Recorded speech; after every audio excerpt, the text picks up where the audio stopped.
lighting style is different than a lot of people's lighting styles these days, in that I try to do things with one big soft light to one side and then have as much control over the shadow side of a subject as I possibly can. So for me, the meter goes on every shoot, and for me, the meter goes in every setup. Now, I'm mostly a portrait shooter. I love shooting people, and I take the show on the road and shoot people in all kinds of locations. And when you're out in a location, you abdicate some of the control that you would normally have in the studio.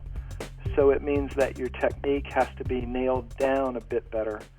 than the person who works every day in the same space with the same lights. So what I'm trying to do on a typical shoot with a corporate executive, a CEO like Michael Dell or something, is get in and out quickly, but get results that are repeatable using the light that I like.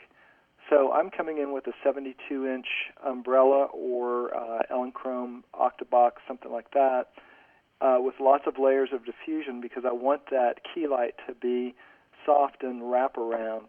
and then I want the edge of the shadow to be almost black. The other thing is that we still get a lot of requests from magazines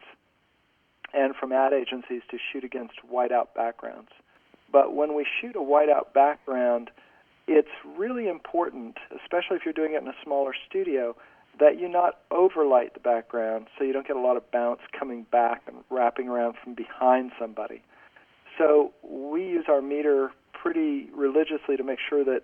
the ratio between our key light and the light that's hitting the background are relatively similar. The other place where I use a meter a lot, and it's not necessarily a style of lighting, but I love to shoot in the streets. I love to go to Paris or Rome or some cool place and walk around with a Leica M6 or a Leica M3 or a Mamiya rangefinder camera and take photographs on black and white film. And most people, I think, don't understand that metering is probably even more important in a situation like that, because either in the studio or on the street, if you depend on the in-camera meters, you're going to be spending an enormous amount of time in Photoshop kind of getting those exposures to some sort of middle ground.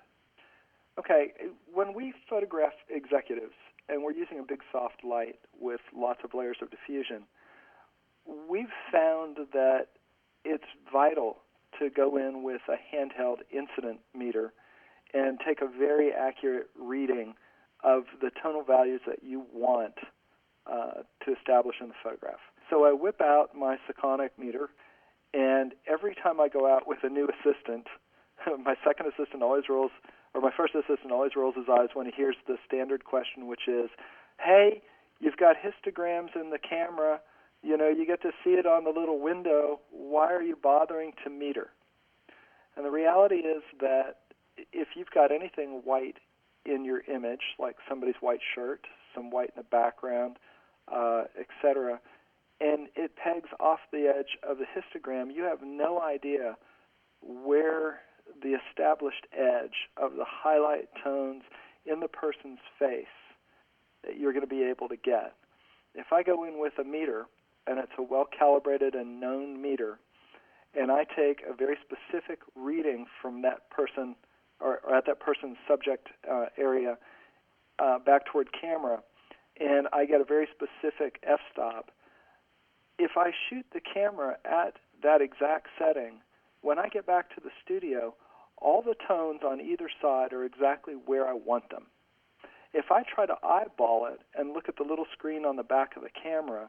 the existing room light, the reflectance off the back of the LCD monitor, the calibration of the camera, all those things come into play, and it gets sloppier and sloppier and sloppier. With any digital camera, you want to be able to nail the midtones and highlights exactly where you want them.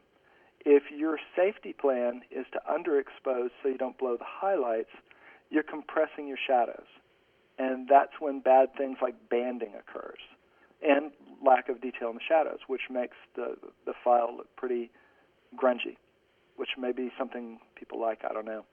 The other reason that I use meters a lot in situations like that is that I'm not 100% sold on digital. I've got drawers full of digital cameras that go back 10 years, Kodak cameras, Nikon cameras, whatever, and they're very good, but there's something about the quality of medium format film in an old Rolleiflex or Hasselblad or Mamiya camera that has a totally different look, and it's the way the lens draws. Well, most of those cameras did not come with built-in flash meters. So when I'm in the studio and I want to shoot film for a special effect, I've really got to depend on the meter, backed up with Polaroid, which is soon going to be gone, to get the look, the effect, and the exact exposure that I want to have on that film to go back and do a great scan and then a great print or a great output.